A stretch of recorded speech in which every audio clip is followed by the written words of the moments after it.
Chapter 41. Kurama's Warning, Unpleasant Lunch. You are listening at novelfull.audio. Chapter 41. Kurama's Warning, Unpleasant Lunch. Notes. Kurama, also known as Nine Tails or Kyubi, is the tailed beast sealed in Uzumaki Kushina, a Jinchuriki. At noon, Hatake Kakashi and Uchiha Tonen sat in Ramen Ichiraku, waiting for Namikaze Minato's arrival. Tonen looked around at the restaurant's layout. It was plain, and a little rustic. As for what the netizens from his previous life said about the owner being Otsutsuki Tuchi or whatever, Tonen didn't want to find out right now. It would be fine if it were just a rumor, but if it was true, then he would be asking for death. Very soon, Minato arrived, bringing along a red-headed kunoichi wearing a green vest. Minato pointed to the woman next to him and said, "Tonen, Kakashi, let me introduce you. This is Uzumaki Kushina."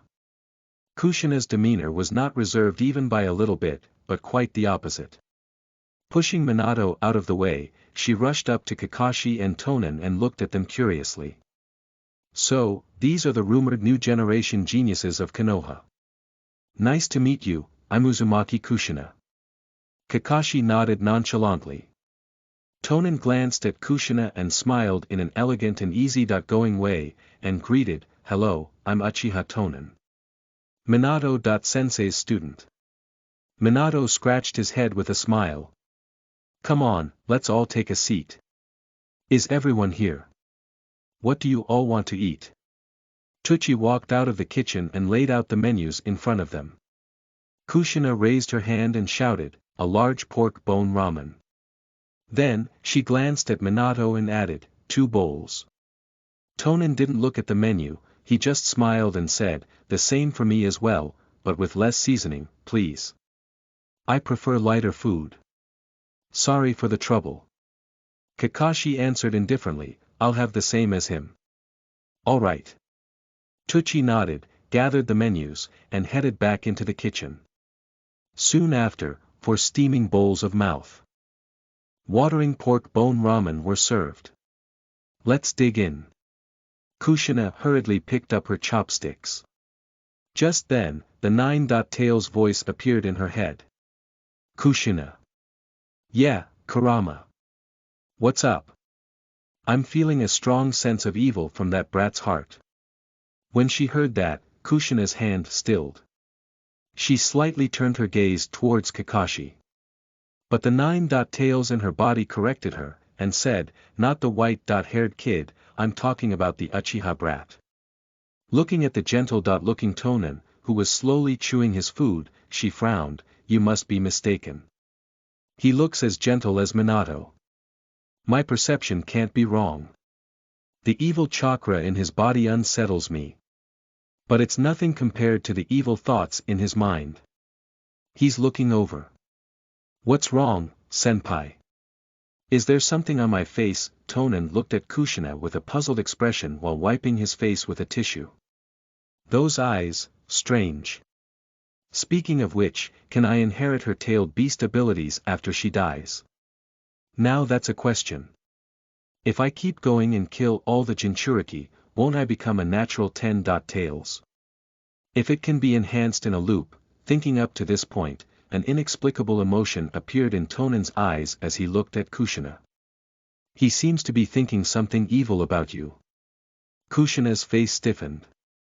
She said aloud, "I just remembered. I've been hearing people talking about you in the village of late."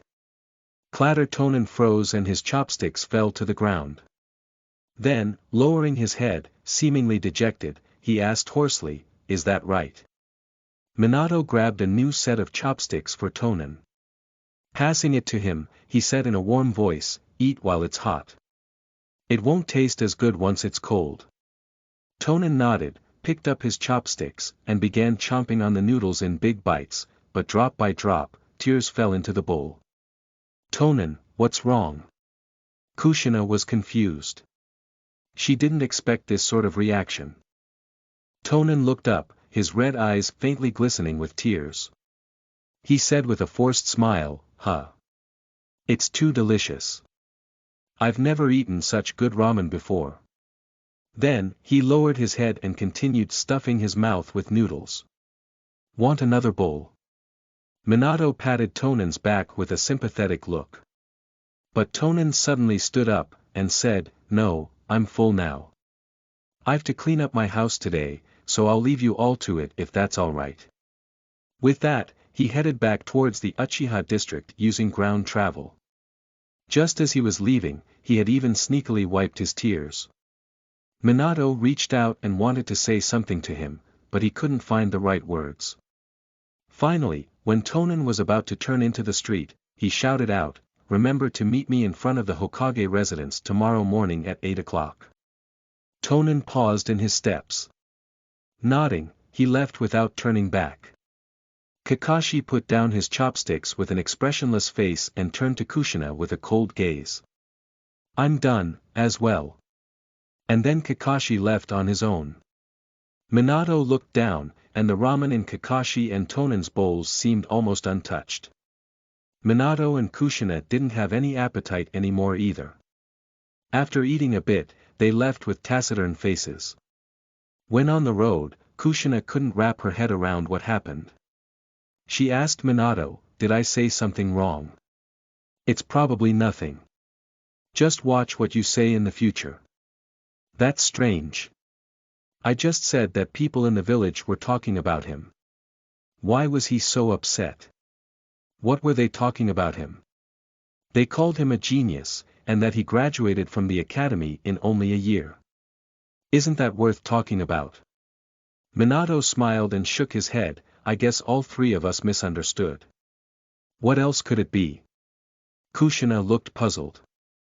After some hesitation, she continued, "Did you know the 9-tails inside me can sense evil thoughts in people around me?" Minato frowned at her words. "What do you mean?" "Kurama said that Tonan has evil thoughts lurking in his heart." Minato shook his head, and said, "But based on what I understand, as well as the impression I got of him today, he didn't come across as a bad guy." Kushina pursed her lips and chose to believe in Minato. "I hope Kurama was wrong." Minato sighed. From what he knew of Tonan's situation, he explained to Kushina, "Tonan's been through a lot. In just half a year, he has lost a fellow clan brother, his parents, and his girlfriend." Kushina got curious, and asked, "What happened?" Minato patiently narrated Tonan's recent experiences. Listening to him, Kushina had a realization, after all those tragedies, it's no wonder his heart is filled with darkness. Minato nodded, and said, "When I met him yesterday, he said that he dreams of gaining the acknowledgement of more people, and I can see that he meant that from the bottom of his heart." Kushina's mind began running wild. In that case, he must be the type who's dark inside and bright outside. Hokage-sama told me about this. Tonan needs someone who can help him out now. No wonder you've been asked to become a team leader as soon as you were promoted to a jonin. It's because of your personality. Chapter 42. Soul Disguise, Obtaining Profound Meaning. You are listening at Novel Full.audio. Notes. The Konoha Hypocrite release schedule will now be a chapter daily. Ryo is the currency used in the Naruto world. It is based on an old Japanese gold coin that was used in Japan before the Meiji period, later replaced by the yen. Izanagi is a genjutsu that is cast on the user instead of others and is the most powerful amongst this type of genjutsu. Uchiha Tonan returned home in a rush, shut the door, and poured himself a cup of tea. He fell into deep reflection. At lunch, Tonan had noticed Uzumaki Kushina's peculiar gaze, when she was observing him. It wasn't ordinary but rather guarded with strong vigilance. It was similar to that of herbivorous animals that had to go to the crocodile-infested pond to drink water during the dry season on the prairie. Tonan couldn't understand where he gave the game away. His only choice at the time was to put on an act on the scene and leave in a hurry. He was anxious that he would expose too many flaws if he continued to stay. What exactly went wrong that made her so cautious against me in just our first meeting? She said people in the village were talking about me lately. But my actions were clearly on the side of righteousness and grief without the slightest flaw. Strange. Tonen understood the principle of reflecting on one's actions 3 times a day very well. Only with this kind of paranoid diligence could he make continuous progress in his pursuit to be a master huntsman. Kushina's intuitive vigilance might just be the Uzumaki physique and the 9 tails within her body. Or maybe Kushina had an innate skill similar to telepathy or the mind-reading technique. So, she can see through my perfect disguise and look at my soul. This is not so easy to deal with. Wouldn't Kushina die during the Kyubi rebellion? Tonen sipped the tea while his finger rapidly tapped on the table. Tap, tap, tap. Suddenly, an idea sprung in his mind, and his frantic finger tapping stopped. I've got it. She can look directly at soul essence, isn't it? Then, I will just disguise my soul. The corners of Tonen's mouth rose slightly, and he walked to the mirror. In his eyes, 3 tomo were already spinning rapidly. Genjutsu, hypnotic eyes. I deeply respect Kushina. I respect her to the extent of regarding her as a parent figure, seeking motherly love from her. She illuminates my heart like a bonfire on a dark night. When I see her, my soul's fire will ignite and dispel all the darkness. Only on the day Naruto will be born, my soul's fire will extinguish on its own. Tonen entered a trance-like state, as a flame bloomed in his dim soul space. His eyes bled immediately after and his visual power was greatly depleted. But the result was notable. Now, whenever Tonen thought about Kushina, an intimate feeling emerged in his heart. A prey, after all, is a prey, you can't escape. This damned heartache. In the dimly lit room, a magnetic voice resounded. In the evening, the great elder came over to Tonen's house. He made this trip specifically to take him to the Naka shrine. This could be regarded as the foundation for the Uchiha clan, and also its spiritual symbol. Only the patriarch and great elder could enter and leave this place at will. There were no electric lights here. Oil lamps were used to light it up. In the room, an oil lamp flickered, continuously moving the great elder and Tonen's shadows on the wall. L.O. Tonen, this is the birthplace of the Uchiha clan. Usually, only when there is an important ceremony or event, everyone gathers here. But I brought you here today because of 2 reasons. Last time, you did a great job of sowing discord among the Konoha top brass. Sarutobi Hiruzen was under tremendous pressure and was forced to give our clan generous compensation. This is a part of your share.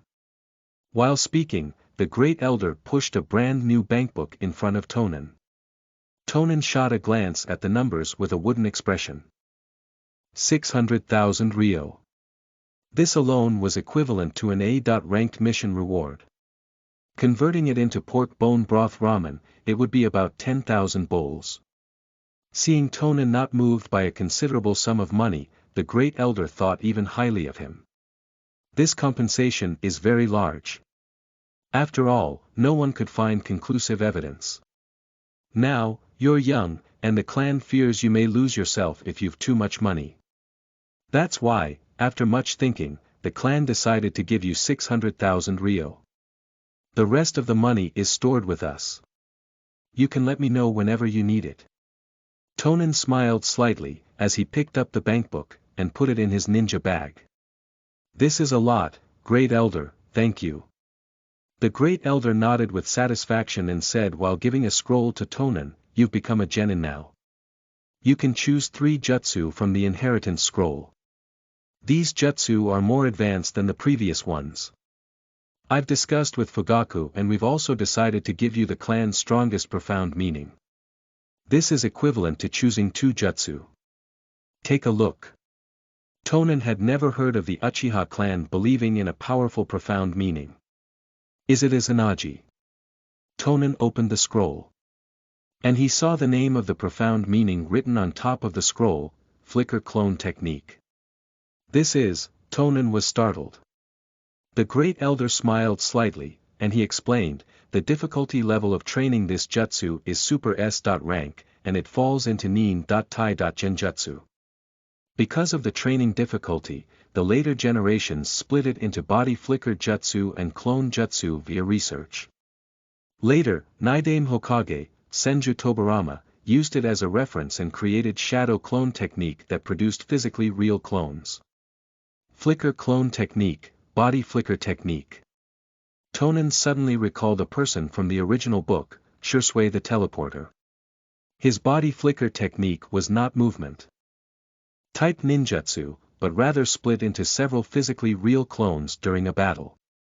And these tangible clones wouldn't just disappear when they were attacked like shadow clones. This was a divine skill. Tonen rolled up the scroll and said with a grateful look, "Thank you, Great Elder." The Great Elder then spread out a huge scroll in front of him again and said while pointing at it, "You can choose one more jutsu. It's not that the clan is hesitant to give you more, but this is a rule set by our ancestors." I understand. Tonen was not greedy either. It wasn't like the more ninjutsu, the better. He browsed through the scroll. The ninjutsu recorded in it were obviously more advanced than what he had seen earlier. Most of them were the combination type jutsu such as Tai.Nin, Nin.Gen, Tai.Gen, and so on. Their training difficulty was higher, but their power and effect were also more powerful. Simple ninjutsu couldn't compare to them. Tonen finally saw a ninjutsu at the side of the scroll, and his eyes lit up. He then pointed at it and said, "This one." The Great Elder looked at the spot where Tonen had pointed. Secret technique, beast infestation. The Great Elder narrowed his eyes and said with a frown, "Beast infestation, this jutsu only works on ninja beasts. You have to use chakra to transform ninja beasts' physique, and at the critical moment, you can make them go berserk. This jutsu was developed by our ancestors using the Aburame clan's insect infestation as a reference. But its effect in actual combat is not very impactful, and it usually consumes a lot of chakra. Are you sure you want to choose this?" "I'm sure," Tonen said with certainty. "Alright, then." The Great Elder nodded, made a hand sign, and slammed on the scroll. Then, a small scroll appeared in front of him and he glanced at Tonen. Tonen understood his indication. He grabbed the scroll and put it in his ninja bag. "Tonen."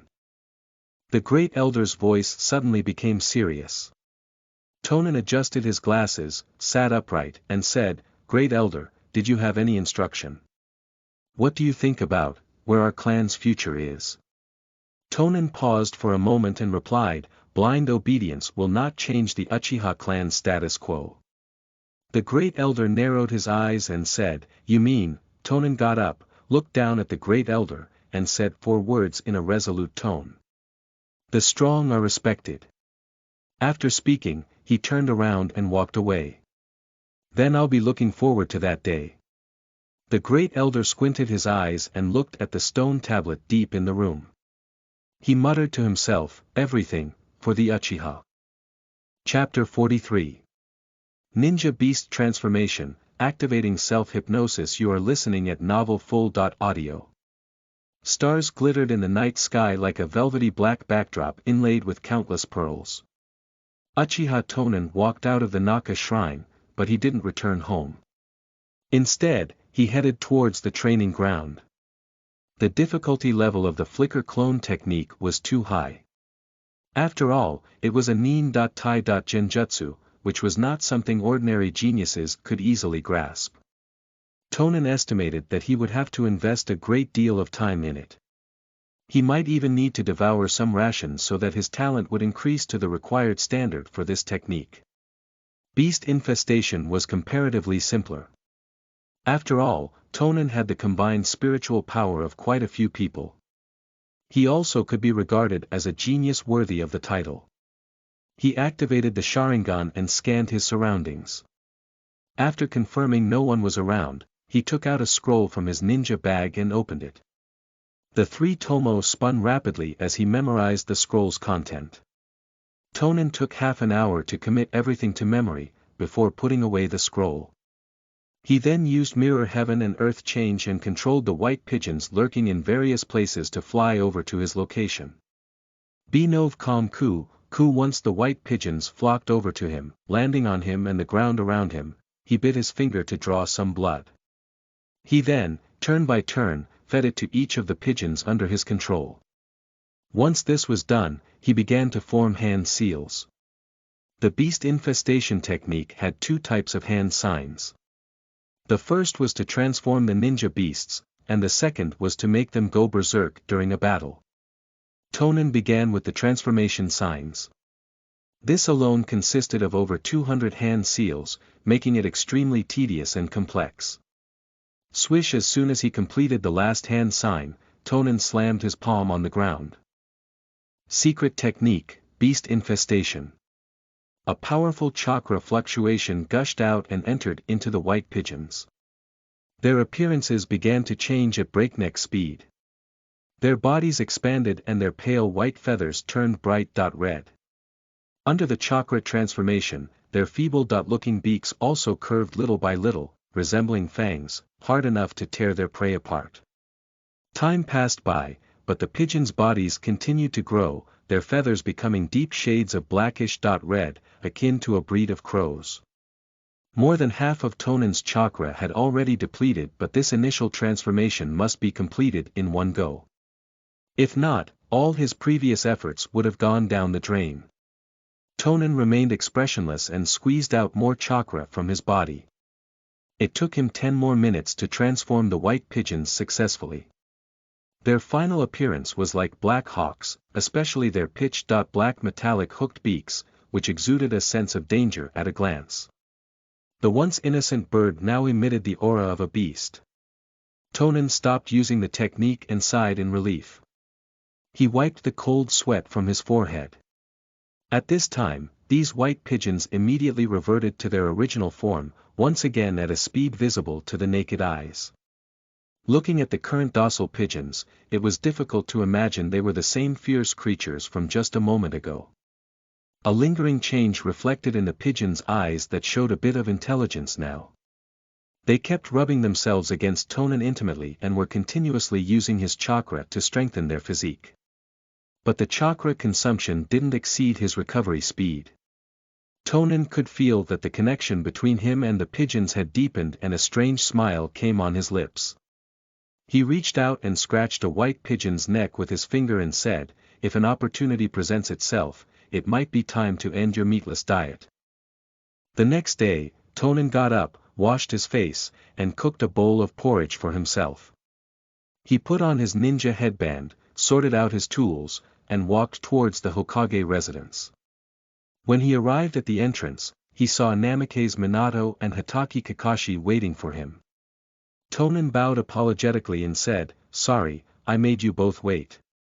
Minato scratched his head and replied with a silly smile, it's all right, you are not late. We arrived earlier than the agreed time."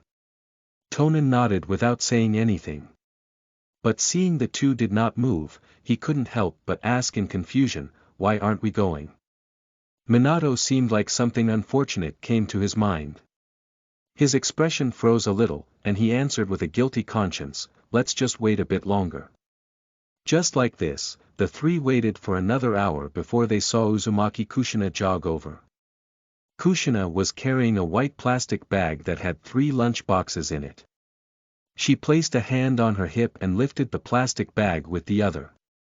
She said, "You all mustn't have eaten breakfast yet. I specially prepared this for you." Minato looked at the sky and sighed. Then very awkwardly, he said, "Thank you very much." But showed no intention to take the lunch boxes. This was because Minato was familiar with Kushina's culinary skills, and dreaded it. It could only be described in 3 words, hard to explain. Kushina took out a lunch box and first handed it over to Tonen and said, "Come on, Tonen, I made this especially for you. I remember you like bland food." Tonen didn't reach out to take it but kept staring stupidly at the lunch box in her hand. After a few breaths, he slowly raised his head and looked at Kushina. The moment their eyes met, the hypnotic genjutsu in his mind triggered automatically. Tonen's eyes seemed to have become a bit clearer, and his expression while looking at Kushina gradually became affectionate. Why are you looking at me like that? Kushina felt that Tonan's gaze was strange. Recalling how the Kyuubi had said that Tonan had evil intentions towards her, she subconsciously gulped. What is this brat thinking today? He isn't thinking about killing me, is he? Tonan pursed his lips, raised his hand, and pushed the lunchbox back. He then put his hands on his knees, bowed deeply towards Kushina and said, "Thank you for your kindness, Kushina-senpai. It's just that I have already eaten in the morning. I'm unable to eat any more now." Kushina was stunned hearing his words, and the corners of her mouth twitched. She feigned a smile and said, "That's all right." In her heart, however, she was roaring and shouting. "Damn it, I woke up early to especially make breakfast, and you didn't even taste it. If you weren't so tragic, I would have made you taste my fist today." The perceptive Minato noticed that Kushina was on the verge of exploding, and he didn't dare to rub her up the wrong way. He amicably said, "We're a bit late and we need to hurry to receive our mission order." He hastily pulled Kakashi and Tonan with each hand and rushed towards the Hokage residence. After the three left, Kushina stomped and threw the plastic bag into the nearby trash can. "Damn it, I'm angry." She placed both hands on her hips, took a deep breath, and shouted in her heart, "Kurama, did that brat have evil intentions towards me again? No, no. He's sensible. But it was very strange. Not only did he suddenly have no evil intentions towards you, but he seemed to have great goodwill. He has a lot more goodwill towards you than towards Minato." It was very similar to what human children have towards their mothers, the Kyuubi explained. Kushina was dumbfounded. "Is it because I made him breakfast?" It could be. Human minds are too complicated, they change rapidly. In the tailed beast space, Kyuubi closed its eyes after speaking. Outside, Kushina gave a small smile, and confidence flashed in her eyes. "It seems that children like me when I'm warm and gentle." Suddenly, her eyes opened wide, and she exclaimed, "The breakfast I made." Immediately afterward, she rushed towards the trash can, startling two stray dogs that were having their meal so much that they ran away with their tails between their legs. Chapter 44 E.Rank Mission, House Cleaning. You are listening at Novel Full. Audio. Namikaze Minato walked into the Hokage residence with Hitaki Kakashi and Uchiha Tonan in tow. Once in the office, he asked, "Hokage-sama, are there any tasks we could take up?" Sarutobi Hiruzen glanced at Tonan, who was following behind Minato and looking at him with reverent eyes. Silently, he nodded at him. Then, he said to Minato, "There just happens to be a troublesome E.Rank mission. Take them and get them familiarized for now." E.Rank, isn't D.Rank the one for beginners? Minato was puzzled. Hiruzen cleared his throat. The reason for that is because the client this time is from the first batch of the civilian shinobi from when Konoha was founded. He's old and his legs are paralyzed, so he's asked someone to help with cleaning his house. But he's paying a commission of only 200 ryo. Considering his seniority, we have no choice but to accept it. Is that so? Minato hesitated for a moment, wondering whether he should accept the mission or not. After all, the payout was only 200 ryo, to be divided amongst three of them. Based on the rules, he would get 50% while Kakashi and Tonan would equally share the remainder. A single bowl of pork bone ramen cost 60 ryo. This payout was too less. Seeing Minato's hesitation, Hiruzen sighed, "This mission has been left unattended for several days because no one is willing to accept it. The pay is too small after all. But if you're willing to take it, then I'll record it down as a D.Rank mission for you." Tonan looked at the frown on Hiruzen's face with a heartfelt expression and tugged on Minato's sleeve. "Minato-sensei, let's accept it."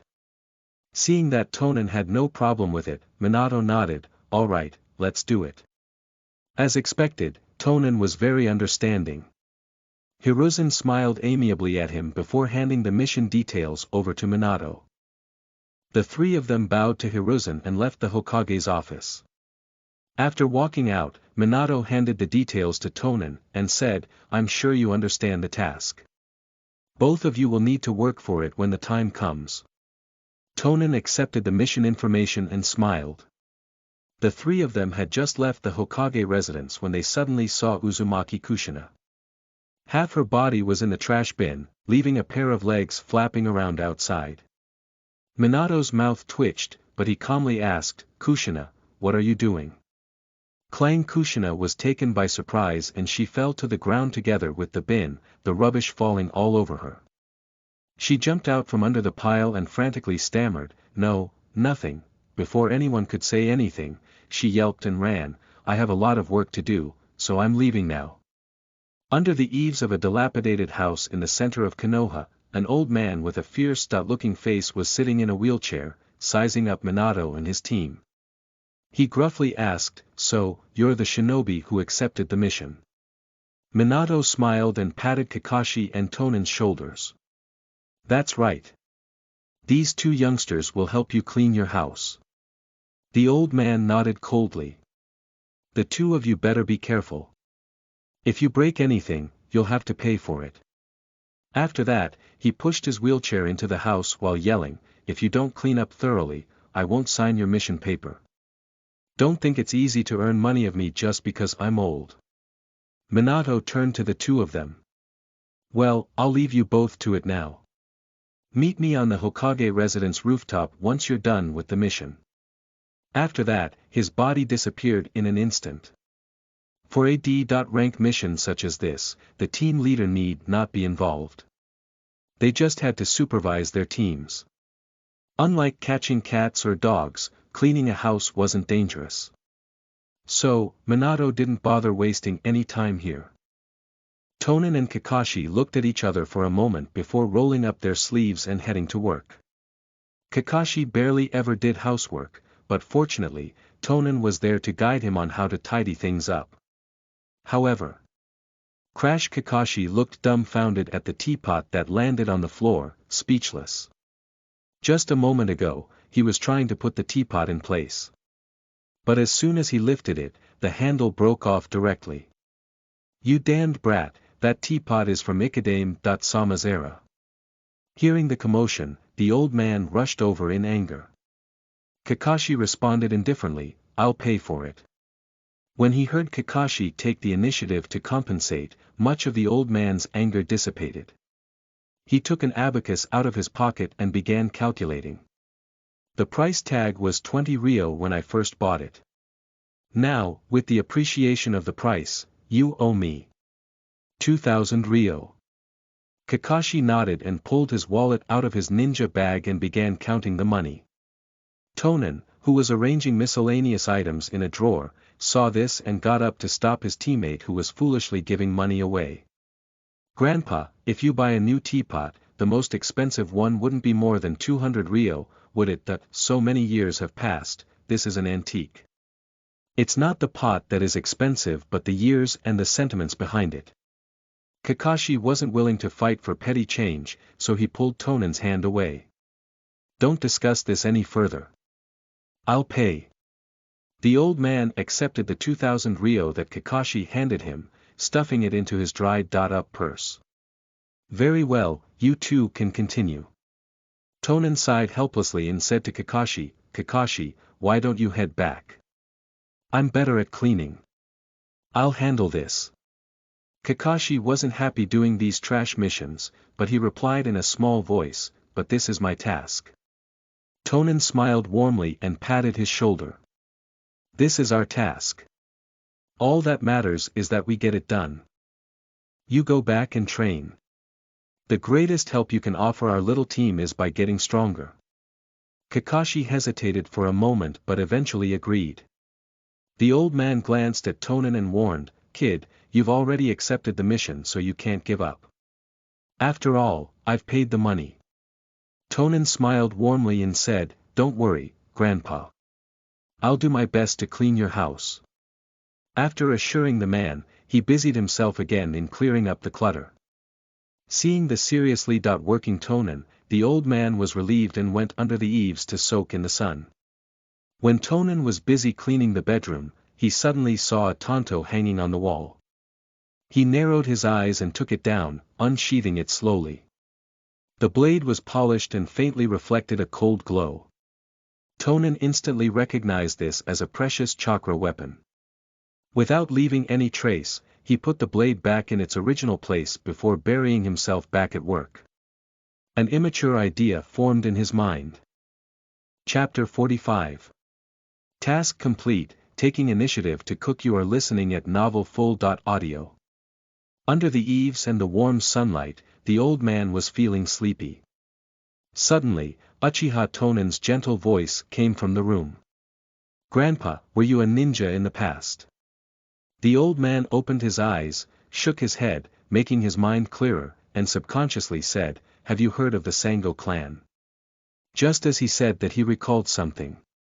Looking at the plants in his yard, he became a little absent-minded, and said with a desolate look, "You wouldn't have heard of it, because I'm the only one left."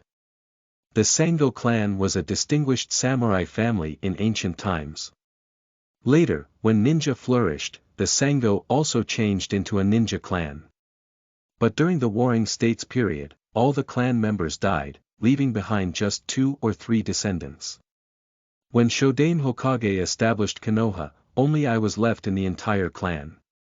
Not long after that, the first great ninja war broke out, and our clan also entered the battlefield.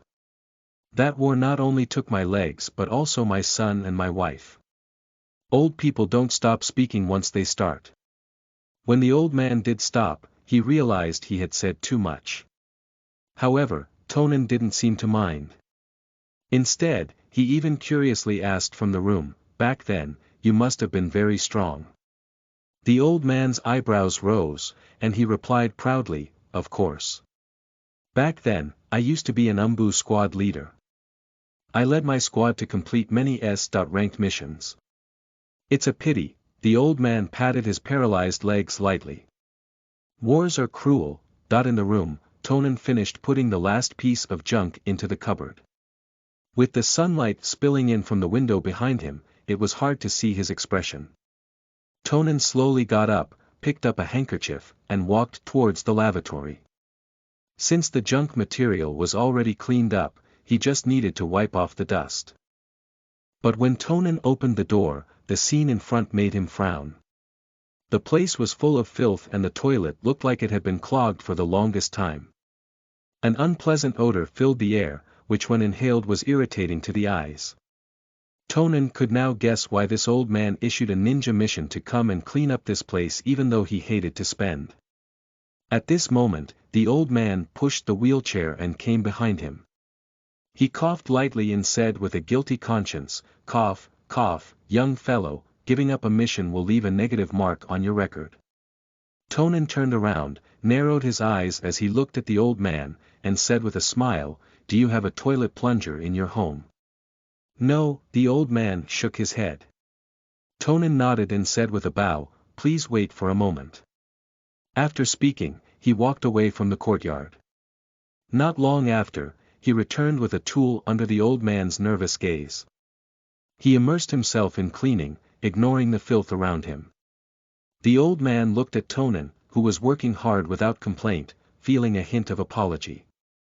After Tonen finished cleaning the restroom, he got up and began to wipe the furniture. During the entire process, he remained focused. Even when cleaning the little things, he took out a small brush and carefully cleaned it. The old man could swear he had never seen anyone do housework this diligently. It was simply art. By noon, Tonen had already wiped the floor thrice. After spraying air fresheners everywhere, he came up to the old man, looking respectful, put his hands on the knees, and bowed, "I've finished cleaning up. You can please check." The old man saw that Tonen's originally spotless white shirt was now wrinkled and discolored. He felt guiltier in his heart. You did very well." Tonen smiled, handed over the mission sheet and a pen to the old man, and said, "In that case, please do sign the mission sheet."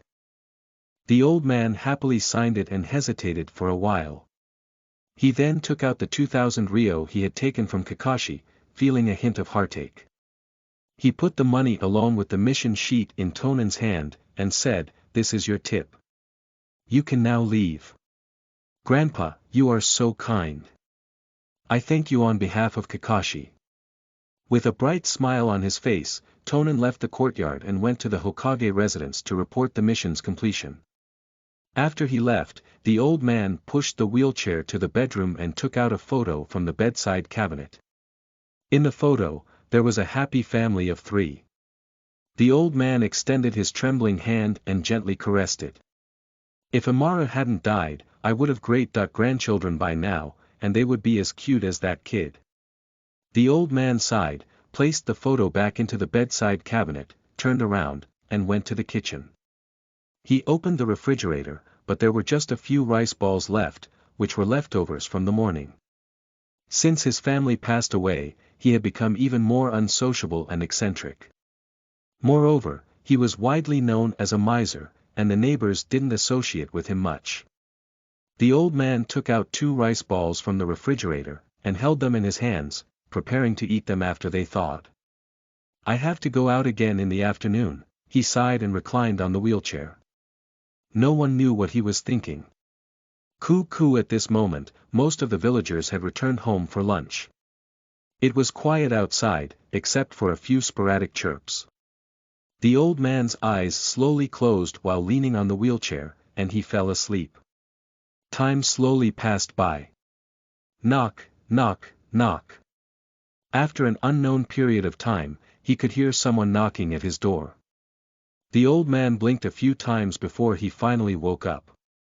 He shouted, "Who's it? Knock, knock, knock." The knock persisted, but no one answered him. The old man frowned, pushed his wheelchair, and grabbed the door handle. Just at that moment, the knock stopped abruptly. The old man frowned even more and slowly turned the door handle, then ferociously pushed the door. The moment it opened, warm sunlight spilled in. He saw Tonan holding ingredients in both hands. Tonan smiled brightly and said, "Earlier, when I was cleaning, I saw you didn't have much to eat in the refrigerator. I guessed it's inconvenient for you to go grocery shopping, so I brought some over for you." The old man was stunned for a moment. When he collected himself, he shook his head and said, "Thank you, young fellow, but I don't need these things. The problem is my legs. It's very difficult to cook even if I want to. So, I eat rice balls usually. If I want to eat meat, I just wrap the rice balls with some bacon." Tonan looked at the old man's legs and gently said, "Since I've bought them, it would be a waste if you don't eat them. How about I cook for you? In any case, I'm also the only one left in my family. Let's just eat together. I'll also have some company that way."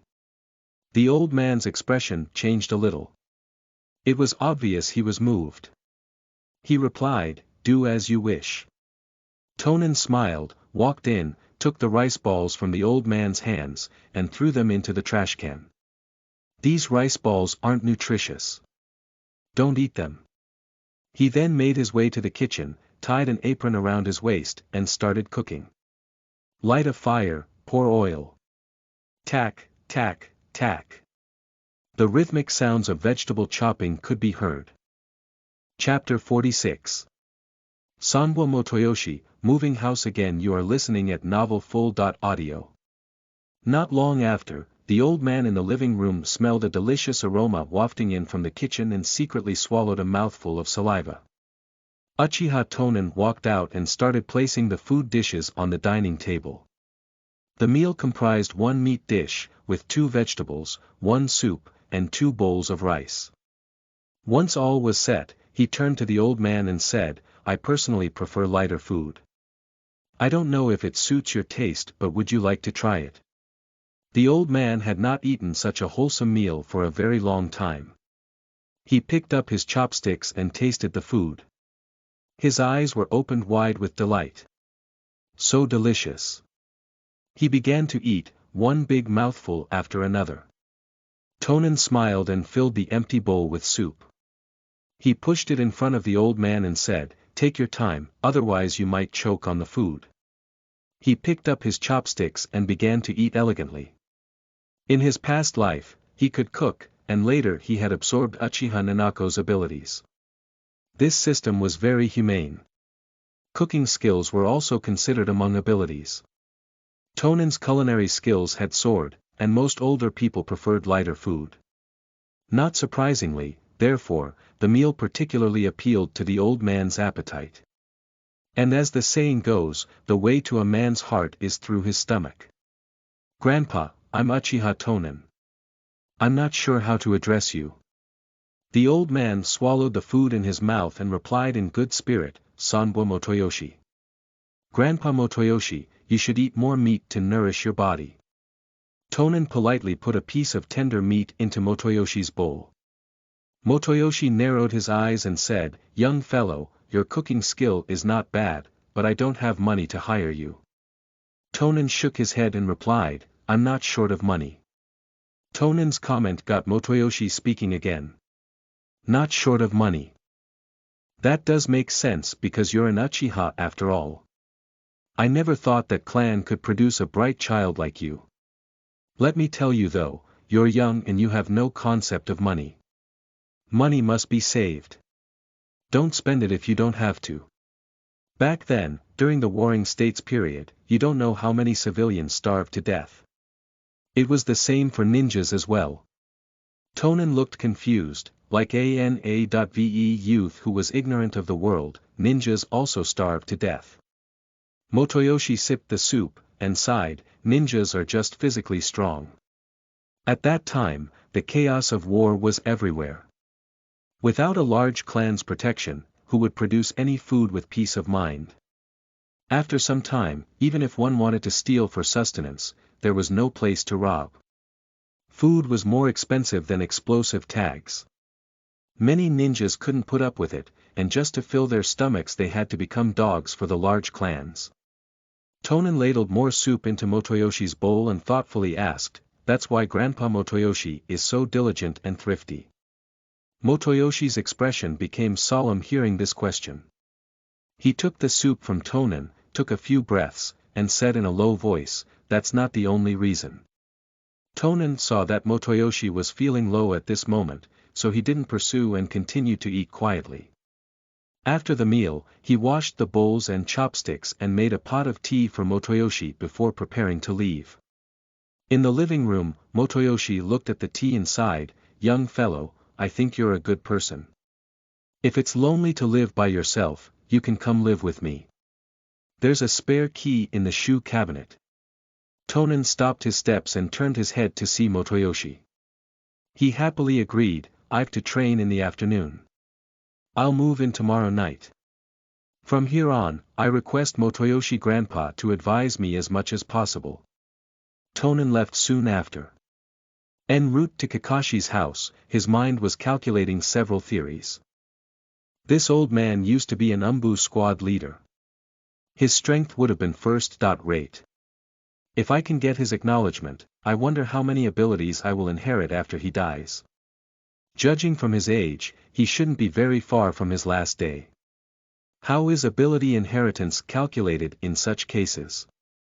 If it's the abilities at the moment before death, then I will basically just get his knowledge. But if it's inheriting the abilities at his peak state, that would be impressive. Come to think of it, there are many aged people in Konoha, who've survived wars. Their strength cannot be weak considering sustaining until now would have been no joke. Most of them are elites. Could it be that this is the correct way to use the system? No wonder it is called the inheritance system. Tonen felt he had stumbled upon a whole new world. He raised his hand, adjusted his glasses and his steps became much lighter. The next day, the sky wasn't bright yet, when Motoyoshi woke up from his sleep. When people get old, their sleep becomes very light, and they would get up early every day. Looking around the empty room, he couldn't help thinking about Tonen. That young fellow should have gone for a mission in the morning. And since he has to train with the team leader in the afternoon, he would be moving in at night. Motoyoshi got out of the bed and climbed onto his wheelchair with difficulty. He then wheeled himself out of the bedroom. However, just after he pushed open the bedroom door, he was stunned. The original incandescent lamps in the living room were replaced with warm dot-colored fluorescent lamps. On the dining table, there were 2 bowls of porridge and 3 plates of side dishes. Tonen was sitting in front of the table in a seiza style, immersed in reading a not very well-known book. Cough, cough, Motoyoshi coughed lightly to attract his attention. Tonen raised his head and quickly got up. He ran behind Motoyoshi and helped him push the wheelchair to the dining table. Grandpa Motoyoshi, why did you wake up so early? The porridge is a little hot. You might need to wait for a while. Motoyoshi looked at the food on the table and then at Tonen. He asked, did you come here this early to cook for me? Tonen returned to his seat, sat down seiza again, adjusted his glasses, and replied, an hour in the morning is worth 2 in the evening. I always like to get up early. After all, early birds get the insects. That's right. That's very good. Motoyoshi looked at Tonen and appreciated him more. How wonderful it would be if he was my descendant. He's obedient, hard-working, and sensible. And he's so thoughtful in handling matters.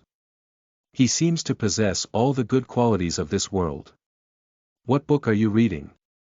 I'm learning how to hide and disguise myself. I'll be taking different missions soon. If I'm not proficient enough in these matters, I might drag my teammates down. Tonen didn't look up. He continued to mark key points while flipping through the book. Where did you buy this book from? From the bookstore in the shopping district.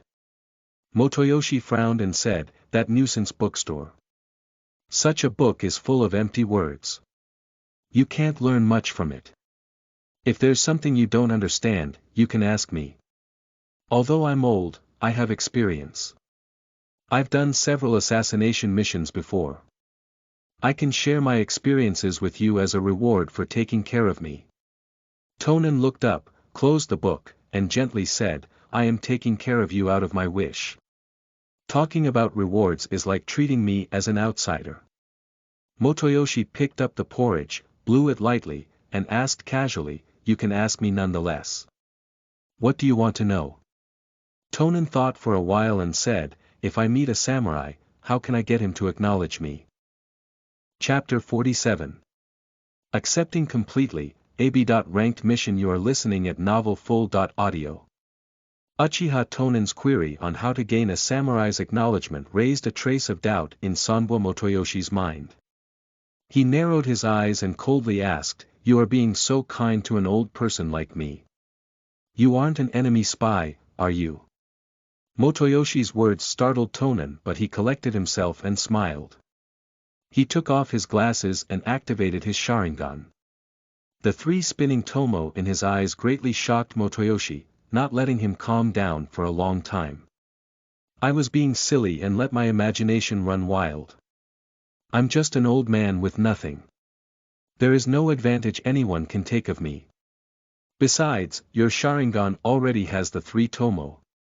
I guess the Uchiha clan will give you whatever you want. Motoyoshi smiled, ridiculing himself. He began explaining to Tonen as he ate the porridge, it's not easy to gain a samurai's acknowledgement. The samurai are stubborn people with rigid beliefs. You need to understand what the samurai spirit is. In fact, to understand it, Tonen ate his food, diligently listening to Motoyoshi's explanation. Tonen had by now given up on using affection to gain Hitaki Tsukumo's acknowledgement. After all, Tsukumo had Kakashi, and his affection towards his son would always take precedence. His goal had shifted to gain belief acknowledgement. He did gain the Great Elder's acknowledgement, which he presumed to be the same. The Great Elder saw him as the Uchiha's hope and nurtured him as a successor. As for strength acknowledgement, he estimated it applied only for people who had brute strength. Motoyoshi spoke very briefly about the samurai spirit. He ended by saying that he would share more in-depth concepts after Tonen comprehended what was discussed today. After the 2 finished the meal, Tonen washed the dishes. He then found a thin blanket and covered Motoyoshi. Motoyoshi looked at it in confusion, and asked, why are you putting this on me? Tonen smiled, stuffed a hot water bottle under the blanket, and replied, "It's cold outside, but it's too boring for you to stay inside the entire day. I thought I'll take you out to get some fresh air." "All right." The two looked like a grandfather and grandson pair leisurely roaming around Konoha streets. Motoyoshi couldn't recall how long it had been since he came out like this. Usually, when he left home, he would at most go to the grocery store to buy daily necessities. Along the way, the villagers saw Tonen and began talking while pointing at him. Motoyoshi noticed this and couldn't help but ask, "Are they discussing you?" Tonen adjusted his glasses and answered lightly, "Yes, people all over the village have been talking about me recently." This caught Motoyoshi's interest, and his tone became a little lively. He said, "I never thought you were so famous. Tell me more about it." A stiff smile appeared on Tonen's face, and he said in a low voice, looking dejected, "Let's talk about it another time." Motoyoshi, who was very experienced, noticed this was a difficult topic for Tonen, so he played along and said, "Actually, I also don't really like gossip. The air outside feels so different." Just like this, Tonen pushed Motoyoshi's wheelchair along the mountain path and arrived above the Hokage rock to watch the sunrise. The gentle sunlight covered them in a golden hue. Motoyoshi felt unprecedented satisfaction and felt much more energetic. He looked around and said, "The village has changed so much over these years." Tonen reached out to adjust the blanket that was about to curl up into a ball on Motoyoshi's body and chimed in, "And there'll be even more changes in the future." There was a hint of warmth on Motoyoshi's face, and as if he was talking in his sleep, he asked, "Tonen, do you know your chakra attributes?" Tonen looked at Konoha that was gradually waking up to a new day's hustle and bustle, below the Hokage rock, and asked, "Grandpa Motoyoshi, why are you asking me about this?" "Just like that." Tonen nodded and answered, "I haven't tested it formally, but I seem to have the fire, lightning, water, and earth type chakra." Motoyoshi frowned and asked, "You don't have any wind attribute?" The corners of Tonen's mouth slightly rose. "There could be." "Is that so?" Motoyoshi seemed to be thinking about something. "Grandpa Motoyoshi, I have to reach the meeting place in half an hour. I'll take you back home now." "All right." As the days passed, Motoyoshi had completely accepted Tonen. They behaved exactly like a grandfather and grandson now. Motoyoshi even expressed he would pass down the Sanbua style, Gale/to Tonen. However, Tonen rejected it sternly on the grounds that he was too young, and his Sharingan hadn't fully developed yet. Every morning, Tonen would complete a mission with Namikaze Minato and Kakashi. In the afternoon, he would either go to Kakashi's house to train or practice the basic curriculum such as walking on water, climbing trees, and how to refine chakra more efficiently with Minato. During the weekly team dinner, Uzumaki Kushina would also show her face and take care of Tonen in the passing. Every night, Tonen locked himself in a room to study the flicker clone technique.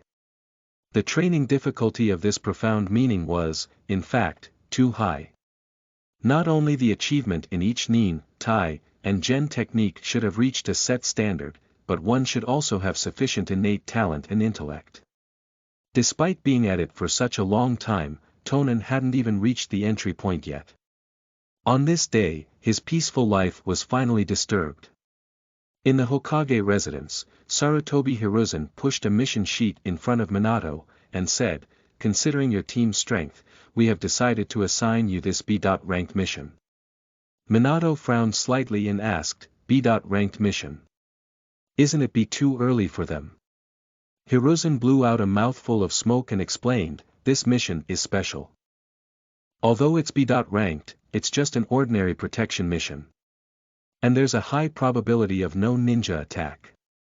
Minato was puzzled. If there's a low chance of ninja attack, shouldn't this be a C.-ranked mission? Hiruzen smiled but said nothing. He just pointed at the reward on the mission sheet. This meant that the commission played a vital role.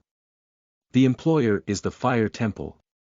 The Fire Temple's Master Chigo is going to the Suppu Temple for a Buddha-dharma debate.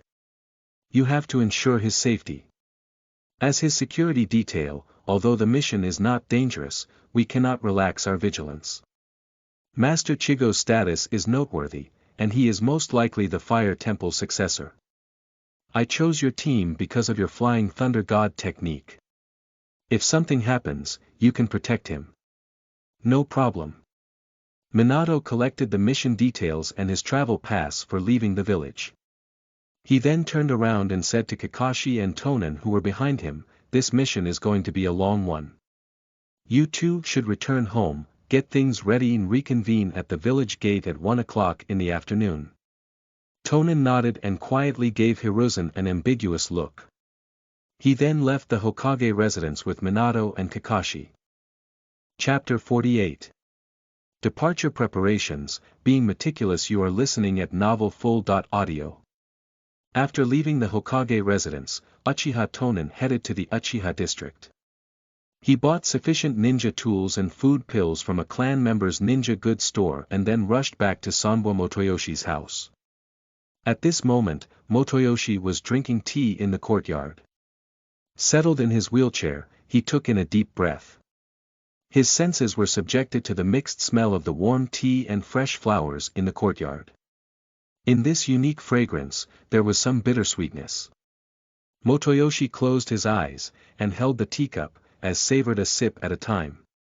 The taste of a high-grade tea is truly different. Ever since Tonen began to look after him, his days had become much more comfortable.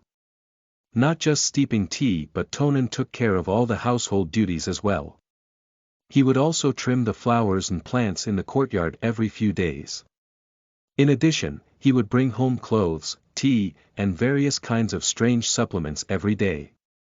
Most importantly, he footed all the bills. At first, Motoyoshi refused to use them. He thought Tonen was spending money extravagantly. But over time, it's truly worth it. Motoyoshi took another sip, slightly narrowed his eyes, and muttered, this young fellow is filial. I wonder if he has the wind attribute chakra. If he has, then, Motoyoshi chuckled, but at this moment, Tonen hastily walked in from outside the courtyard. The old man came back to his senses and inquired with a smile, Tonen, how come you are back early? Was there no mission today? Tonen smiled, picked up the teapot, and filled Motoyoshi's teacup. He replied, we've been assigned an escort mission, but we need to leave the village for a while. I hurried back so that I could get things in order. After speaking, he walked into the house and began packing stuff. Seeing this, Motoyoshi put down the teacup on the stone table and pushed his wheelchair towards the door. Since it's an escort mission, you have to do well. This is your first C.-ranked mission. Tonen replied while tidying up the room, it's not C.-ranked but B.-ranked. This piece of information not only startled Motoyoshi but made him feel indignant. He solemnly said, you've just become a genin. Why's that brat, Sarutobi, assigning you a B.-ranked mission already? Let's go meet him. I'll come along. I'll get justice for you. Does he want you to die? Tonen smiled faintly but did not stop his actions. He explained, it's not dangerous. It was a C.-ranked mission initially, but the employer had deep pockets, and the money he gave reached the B.rank standard. Therefore, the mission's rank was also raised. Motoyoshi relaxed hearing this, and said, that should be all right then. You little kid, you are lucky to meet such a spendthrift employer. Tonen walked back and forth in the room, continuously fiddling with things, and casually replied, we can't really say that, they're spending money to buy peace of mind after all. Motoyoshi stroked his beard and pondered for a bit. That's true. Kakashi and you are both geniuses. Ordinary genin can't compare to your strength. Moreover, your team leader, that yellow-haired boy, is very capable in terms of speed. That employer didn't spend his money in vain. Why were you fiddling around so much? Do you want to take so much along? Tonen wiped the sweat from his forehead, and his hands continued to be busy as he explained, I'm preparing everything that might be necessary on the road. Oh, that's right, I've placed the microwave on a low stool for you. Just turn it on when you want to heat the food. I've also placed the daily necessities lower so that it will be easier for you to access. Tonen walked into the kitchen as he began listing the what's and whatnots and opened the refrigerator that was stuffed with different kinds of food. Seeing this, he shook his head and said, "We can't keep these ingredients." Immediately afterward, he tied an apron around his waist, took it all out, and placed it on the chopping board. Tack, tack, tack. Rapid chopping sounds filled up the kitchen. Motoyoshi pushed his wheelchair to the living room. He looked at Tonen, who was busy as a bee, and said, "You don't need to worry so much about me. I've lived alone for so many years, I can take care of myself." Tonen disagreed. He squatted down and took out old tea leaves from the kitchen cabinet and replied, "I know, but you're too frugal. I want to criticize this about you. Just look at the kind of tea you drank. Drinking these things is bad for your health. Anyway, I've placed the new tea leaves in the cabinet. As for these, I'll throw them in the garden as fertilizer." He walked towards the courtyard, with Motoyoshi shouting in the background. "Don't do that, I spent money to buy them." Tonen turned a deaf ear and threw the old leaves into the flower beds. Motoyoshi's face was filled with heartache, but there was very little he could about it. By the way, speaking about money, Tonen hit his forehead as if he remembered something. He took out a banknote of 10,000 ryo from his purse and tucked it into a coat that was hung behind the door. "I'm putting this money in your coat's pocket. You should buy whatever you need. Don't try and save anything from this." Motoyoshi frowned, and looking at Tonen, who was still busy bustling about, he said, "You do D-ranked missions every day, and you spend so much money for me. Where did you get the money anyway?" Tonen replied with an indifferent tone, "It's the death compensation the village gave after my parents died in battle." Motoyoshi was startled and took a deep breath. He pushed his wheelchair to the door and took out that banknote. It was at this moment that he realized, for the first time, how heavy the weight of money can be. "Take it back, how can I use this money?" Tonen, however, blocked Motoyoshi's hand. He shook his head, and said, "If we complete this mission, I'll get 40,000 ryo as a reward. I can easily earn it back." Motoyoshi was anxious. Although he was greedy for money and a miser, he wouldn't stoop so low as to spend a kid's hard-earned money. He tried to reason, "I'm an old man, who never goes out. Why would I need so much money?" Tonen squatted down, took Motoyoshi's hands in his, and earnestly said, "When I'm not at home, if by chance something happens, going to the hospital will cost money. Moreover, your legs aren't fine, so you'll have to take our neighbor's help. If there's really an accident, you cannot be stingy. Give people something to express gratitude. This money is for emergencies, or else my mind won't be at ease." After speaking, Tonen patted Motoyoshi's hand, got up, and resumed his work. Motoyoshi looked at the banknote in his hand and actually choked with sobs. Chapter 49. Motoyoshi's Acknowledgement. Leaving Konoha. You are listening at novelfull.audio. Chapter 49. Motoyoshi's Acknowledgement. Leaving Konoha. Uchiha Tonen's preparations took most of the morning. It was already noon by the time he was done. He took off his glasses and wiped them with a tissue, and then set meal on the dining table. Looking at Sanbo Motoyoshi, he said, "Let's eat now. I've to leave after that." Just as they began, Tonen once again plunged into his attentive instructions. "I've put the rice balls in the refrigerator. Just take them out and heat them when you want to eat. It should be enough for you until I return. Remember to heat them, though. Eating cold food is bad for your stomach. Also, I made rice balls with meat and vegetables. Don't be picky." Motoyoshi covered his face with his rough hands, and before Tonen could say more, the old man began sobbing. Tonen was so alarmed that he hastily came to his side and held his shoulders. He asked with a worried look, "Grandpa Motoyoshi, why are you crying? Was I talking too much?" Motoyoshi waved his hand and repeatedly shook his head. It took a long time for him to recover, and his tone was still shaky. I don't need your money. There is a hidden compartment under the bed in my room. It has my life savings. You need money the most when you are away from home. You don't need to compromise to accommodate me. Take proper care of yourself and return safely. Before he could go on, he broke into sobs once again and bawled like a child. Tonen kept comforting him, but I've money and I'm rich. Besides, the travel and other costs will be reimbursed by the employer. Keep your savings for yourself. Isn't saving money your favorite thing? In that case, it's fine, Motoyoshi cried for some more time. It was indeed difficult for him to part with money. I've always been thrifty, but if you think about it, I can't bury the money with me. Anyway, remember, the money belongs to you hereafter. It's roughly 20 million ryo. Also, take the tanto that's in my bedroom. Use it to defend yourself. Seeing that he had calmed down, Tonen picked up the rice bowl and chopsticks and put them in Motoyoshi's hands.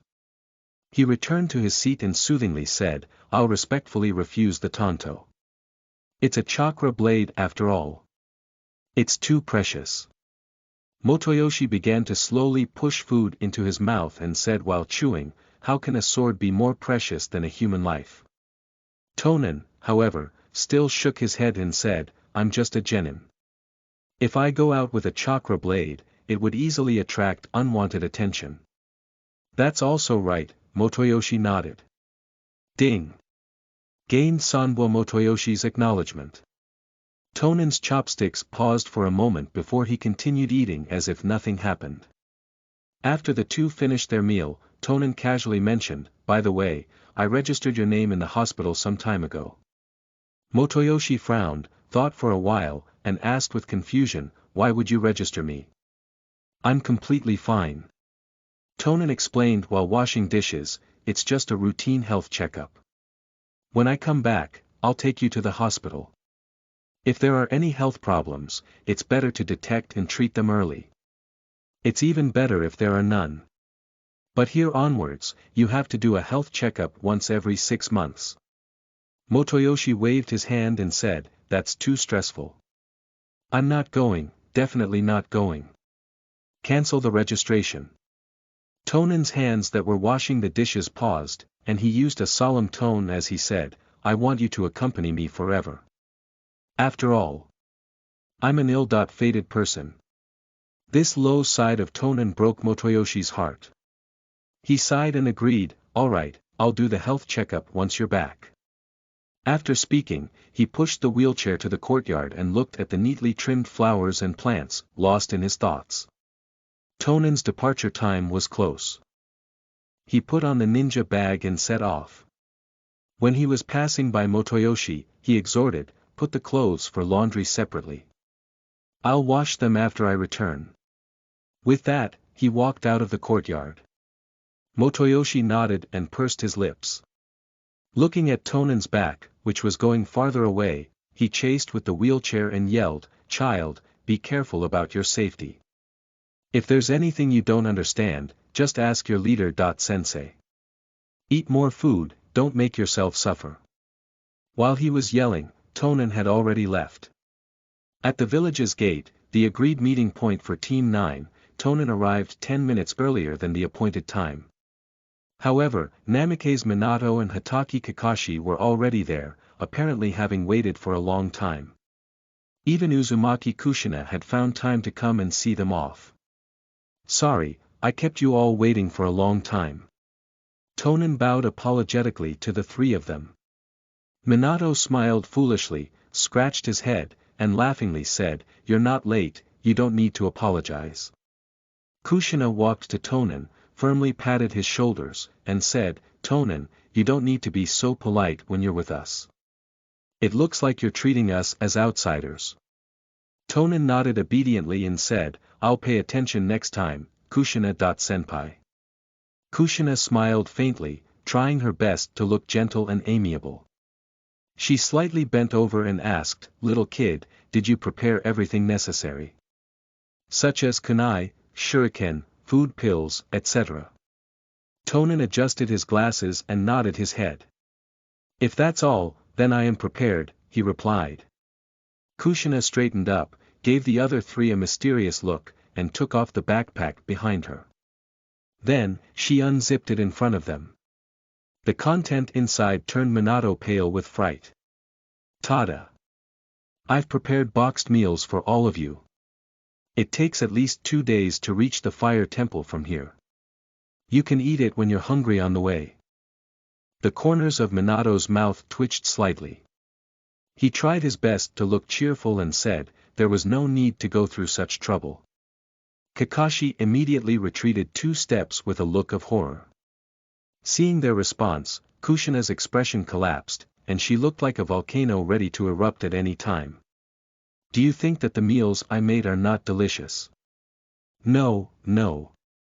Minato and Kakashi hastily waved their hands denying the charge. In the past, the food Kushina made had a very heavy flavor. But since she got to know Tonen had a palate for light food, in consideration for him, she developed a habit of not adding salt. This made it very hard for Minato and Kakashi to swallow the food. Although the food pills had no taste either, they could be consumed in one bite. But the boxed meals had to be chewed on one bite after another. Since it was tasteless, they couldn't swallow it even if they wanted to. Just when Kushina was about to explode, Tonen's overjoyed voice resounded, Kushina-senpai, thank you for preparing so many boxed meals for me. Truly, thank you so much. Kushina's anger was instantly extinguished. She glanced at Minato with a smug look and stuffed her backpack into Tonen's hands. Tonen is the most understanding one. Minato smiled awkwardly and quickly changed the topic. It's already late, we should register and set off now. The three made their way to the registration office at the gate. After showing the mission sheet and the travel passes, they left Konoha together. Behind them, Kushina kept waving her hands and shouted out, take care of yourself, come back soon. Chapter 50. Conniving Officials, Master Chigo. You are listening at Novel Full. Audio. Notes. The Land of Wind is one of the more prominent countries in the shinobi world, located to the southwest of the Land of Fire. Suna is its hidden village. Daimyo is the political leader of a country, responsible for all decisions concerning the country including privileges to the hidden village. Wind Daimyo is the government leader of the Land of Wind. The Land of Hot Water is a country that shares borders with the Land of Frost, the Land of Sound, and the Land of Fire. The Land of Lightning, one of the 5 great shinobi countries, is located northeast of the Land of Fire. Heika, equivalent to Majesty, is the most formal style of nobility in Japan. As Team 9 left Konoha for its first B.-ranked mission, at the daimyo residence of the Land of Wind, a high-profiled meeting was underway. The Wind daimyo sat behind a curtain with his officials sitting below on both sides. Fire Temple's Master Chigo is going to the Hot Water Temple to discuss Buddhist doctrine. What do you all think about this latest development? The daimyo's deep voice came from behind the curtain. An old man seated in the front thought for a while and replied, this situation is anything but reassuring.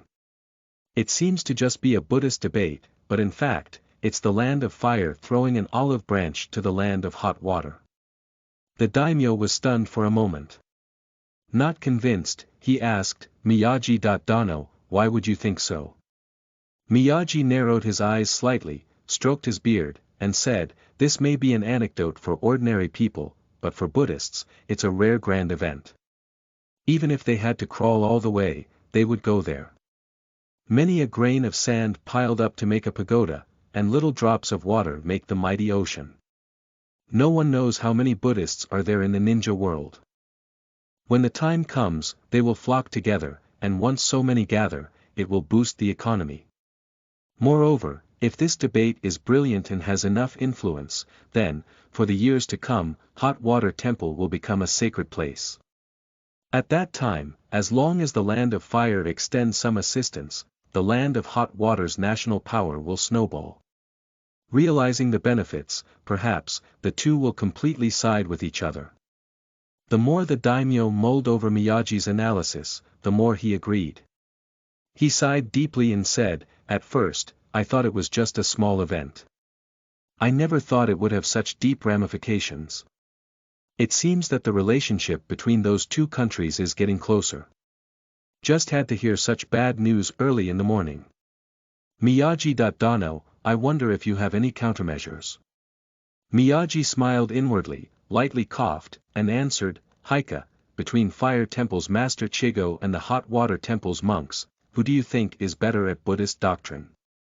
"Master Chigo, undoubtedly. I may have an inept plan." Miyagi stood up, placed his hands behind his back, and continued, "Imagine the Hot Water Temple loses the debate, leading to a complete loss of face. And in retaliation, they issue a contract to assassinate Master Chigo. Does this sound believable?" Well, the officials present exchanged awkward looks. They didn't know whether they could speak candidly or not against a senior official. Miyagi slightly squinted his eyes and said with a smile, "It seems it's not plausible enough, but that doesn't matter. No matter how bad a lie is, there will always be some fools who believe it. Especially those ignorant Buddhist believers." The daimyo carefully asked, "Is Miyagi. Dano suggesting?" Miyagi bowed towards the curtain and slowly articulated his plan, "Make the virtuous and prestigious Master Chigo sleep forever in the land of hot water." As soon as he voiced this, a young official stood up and refuted, "I think Miyagi Sama's proposal is flawed. Anyone with a discerning eye could see through such an ill-founded plan." Once he spoke up, other officials, who disagreed with the plan, also joined in. Miyagi, however, still looked confident. Completely unaffected, he said, "I know this plan has pitfalls, but as long as Chigo dies, Haika can just send people to fan the rumors. The first rumor is that the hot water temple monks felt inferior to Master Chigo's Buddhist practice and became jealous enough to hire a contract killer to assassinate him. As for the second rumor, the land of hot water and the land of fire's alliance threatened the land of lightning. Therefore, they got Master Chigo assassinated, destroying the diplomatic relations between the two nations." After Miyagi spoke, the daimyo and his officials fell into deep thought. Miyagi sat down on his seat and leisurely said, "If it were just one rumor, I fear not even a handful would trust it. After all, faced with a single rumor, people would subconsciously choose to either accept it or not. But with two rumors, they would choose to believe the more obvious one." Behind the curtain, the daimyo rubbed his palms and laughed, "It's a good strategy. The dogs of these two countries will bite each other. Kofu, send someone to Suna to issue an S.-ranked mission." "Wait a minute." Miyagi interrupted, "I don't think Suna should take this task. It's better to send someone to the underground bounty station and issue a bounty mission. Let the rogue ninjas do this. When people investigate, they wouldn't reach our land of wind." After the discussion was over, all officials walked out of the daimyo residence. One of the older officials followed Miyagi, and asked, "Miyagi-sama, is there anything else behind this move?" Miyagi stopped, pretending to casually look around. He lowered his voice and replied, "Do you mean I was being an alarmist just a moment ago? I think we both know the answer to that." Miyagi placed his hands behind his back, narrowed his eyes slightly, and said, "It's not like you don't know the situation of the last few years. Haika has begun placing new people in important positions. We few are the only officials from the older generation. If we don't do something to make him feel a sense of crisis, showing our value in passing, I fear we'll have to retire and return home. Once we lose our powers, the question will be whether we can die peacefully or not. Just look at what happened today." Even before I finished speaking, some rookies began to counter me. "They don't attach any importance to us old fellows." Another official nodded hearing Miyagi's words and said, "That's true. The current juniors are full of idealism. They don't see the reality. Recently, the state of affairs between the nations has become tense again. Our finance is also getting tighter. 2 days ago, Suna sent a letter asking to increase this year's military expenditure. Miyagi frowned and asked, did Heike agree? No, Miyagi nodded, moved his head closer to the person's ear, and whispered, help me take care of something. I don't like that youth from today. Go and tell Suna that he is embezzling public money and taking bribes. Ask them to send some ninjas to investigate him. As long as conclusive proofs are placed in front of me, I'll privately donate 500 million ryo. Miyagi patted the person's shoulder lightly and turned around to leave. Just after a few steps though, as if he thought of something, he said, it doesn't matter whether the proofs are real or fake. As long as it can prove his crime, it's enough. 2 days later, Namikaze Minato's party arrived at the fire temple. Seeing them at the temple's gate, a sweeper monk put his palms together and said, you gentlemen must be the Konoha ninjas. Minato nodded and took out the mission sheet from his bag. He handed it to him and said, yes, this is the mission proof. After examining the sheet, the monk returned it to Minato and said, Master Chigo is meditating. Please follow me. The group followed the monk to the meditation room, which was located in the temple's backyard. At this moment, Master Chigo was meditating and chanting sutras. But suddenly he frowned. He opened his eyes and muttered, what a pure evil desire. Just as he said this, there was a knock on the door. Master Chigo, the ninjas from Konoha have arrived. Bring them in. Minato's party walked into the room and bowed to Master Chigo. They greeted, we pay our respect to Master Chigo. With a smile on his face, Chigo put his palms together and said, there is no need to be so courteous. I'll have to rely on you during this journey. This is our mission. You all should rest here in the fire temple tonight. We'll set out early tomorrow. All right. At this moment, Chigo's gaze fell on Uchiha Tonen. He took out a Buddhist scripture from his bosom and said with a smile, young fellow with glasses, I have a scripture here for you. You can read it if you are interested. It can cleanse the soul. Tonen hastily put his palms together and respectfully took the scripture. Many thanks, Master Chigo. I will read it carefully after I go back. What does this old man mean by giving me a Buddhist scripture without any rhyme or reason? Could he be another Kushina?